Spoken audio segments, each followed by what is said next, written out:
Mesdames, Messieurs, bonjour. Depuis aujourd'hui, à midi, les Français sont soumis au confinement total. Mais qu'en est-il des personnes qui vivent à temps plein en camping-car? Pour le savoir, nous avons joint François Singer, que tout le monde connaît sous le pseudonyme de Chez Optimiste. Nous avons également pris contact avec Annie et Gérard Règle, un couple de full-timers bien connus des lecteurs de Camping Car Magazine, car ils y relatent régulièrement leurs voyages. Annie et Gérard sont actuellement en camping dans la région de Murcie, en Espagne, où ils prennent patience. Alors sans plus attendre, laissons-leur la parole. Eh bien, bonjour le jeu optimiste. Ouais, bonjour. Il va falloir être optimiste ces jours-ci, dis donc. Ah, c'est le moins qu'on puisse dire, parce que effectivement, nous sommes ici, sur la région parisienne, confinés, et partout, comme partout en France, confinés chez nous, dans nos domiciles.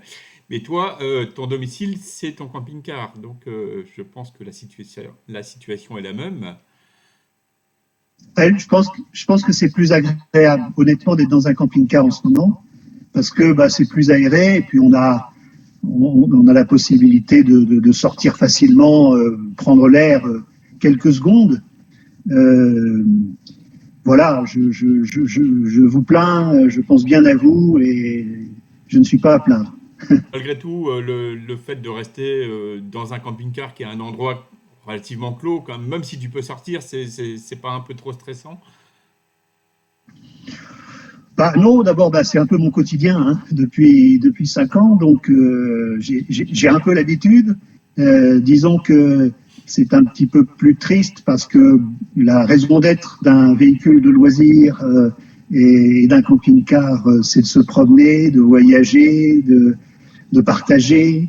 Et là, évidemment, ça devient finalement une utilisation très très sédentaire, très confinée. Et puis surtout, il y a l'actualité autour qui est pesante. Et donc la solitude est plus accrue, sans doute, mais les plus à plaindre ont des blouses blanches. Ce sont nos soldats qui sont sur le front, et c'est à eux qu'on pense. Et tu es toujours sur la route, même si là tu es sédentaire, probablement, mais tu as dû rencontrer quand même, en respectant la distance de sécurité, bien sûr, d'autres camping-caristes, peut-être?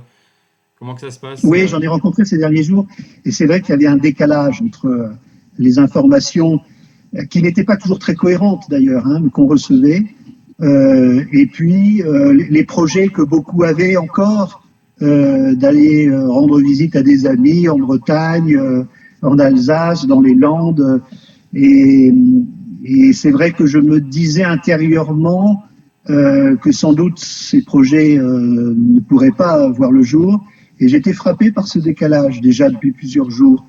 Je pense que quand on a un camping-car, on a envie de l'utiliser. C'est justement l'anti-confinement. Alors il y a un paradoxe à vivre en camping-car dans ces moments-là, dans ces moments actuels. Mais je pense simplement qu'on est chacun pour les autres une barrière, et que donc il faut véritablement se discipliner, respecter les consignes de sécurité, parce que encore une fois, il y a des gens qui sont au front et qui ont vraiment besoin de notre discipline. Ok, très bien. Bon, écoute, on va te souhaiter bon courage pour la suite, malgré tout. C'est à moi, je vous souhaite bon courage à tout le monde et à tous ceux qui nous regardent.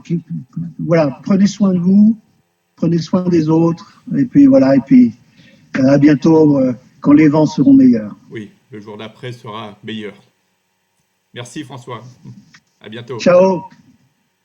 Donc, Annie et Gérard Règle, vous êtes, on vous connaît, enfin les lecteurs de Camping Car Magazine vous connaissent parce que vous écrivez pour Camping Car Magazine régulièrement. Vous êtes de grands voyageurs, vous vivez à temps plein en camping-car, et là vous vous trouvez en Espagne, dans le sud de l'Espagne. Donc, vu les événements actuels, je voulais avoir un petit peu votre sentiment sur votre situation. On a fait un choix délibéré, ça fait 3 mois qu'on est en Espagne, qu'on se promène, et début mars, on devait remonter en France. Et on a fait le choix délibéré de rester en Espagne. en Murcie exactement, parce que on se tient au courant bien sûr de ce qui se passe autour de nous, et la situation en Italie était très préoccupante. Elle devenait un petit peu préoccupante en Espagne et en France, et on a choisi de rester ici à Aguilas, en Murcie, dans un camping où il y a très très peu de monde. On est quoi, une dizaine de campeurs caravaniers, et puis d'attendre que ça se passe. Et malheureusement, je dirais, on a eu, enfin, notre choix s'est conforté dans la mesure où, avec tout ce qui se passe et depuis hier, toutes ces mesures de confinement, ça nous conforte dans l'idée qu'on n'a pas on a bien fait de rester ici et de ne pas aller encombrer un peu plus les villes. Nous, le confinement, il est depuis la semaine dernière. Des mesures ont été prises radicalement suite à des personnes qui sont venues de Madrid vers la Murcie pour justement éviter les contagions. Mais du coup, ça a flambé complètement. Ouais. C'est vrai qu'en Espagne, ça a été très rapide. En une semaine, ça s'est vraiment propagé. Ça va très très vite, et d'après ce qu'on a vu dans la presse espagnole, c'est essentiellement dû à ces flux migratoires qu'il y a eu des villes où il y avait de la contamination vers les plages, vers l'Andalousie, vers des résidences secondaires. Et d'ailleurs, le président de la région de Murcie a, entre guillemets, piqué un coup de gueule dans la presse en disant c'est inadmissible que nous ici, on n'est pas capable, on est un endroit rural, on n'est absolument pas capable de gérer une crise sanitaire de cette importance-là. Donc, je prends, et ça a été une des premières régions à bloquer la circulation vers la Murcie. Voilà. Et aujourd'hui, on peut t'assurer qu'il y a la vie continue, ça c'est très très clair. Devant nous, là, on est devant des champs, il y a des cultures, ils viennent de récolter des salades. Sur notre droite, il y a des citronniers, derrière, il y a des orangers.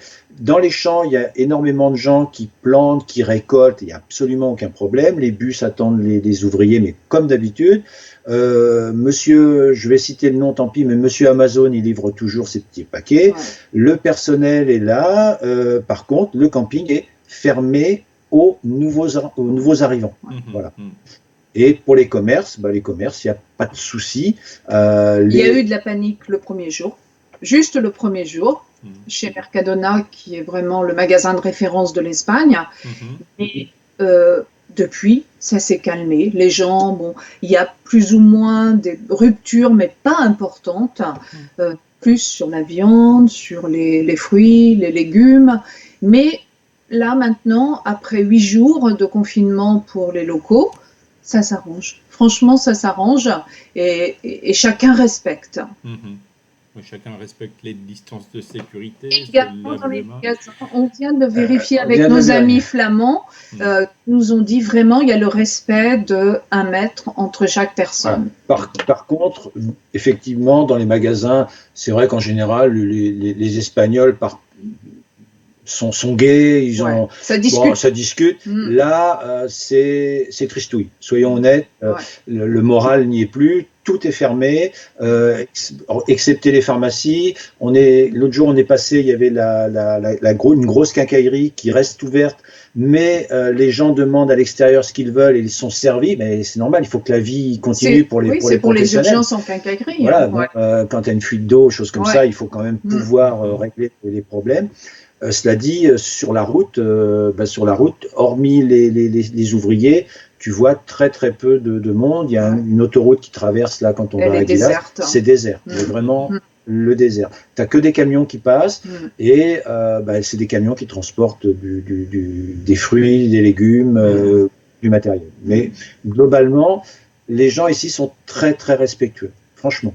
D'accord, très bien. Bon, écoutez, merci.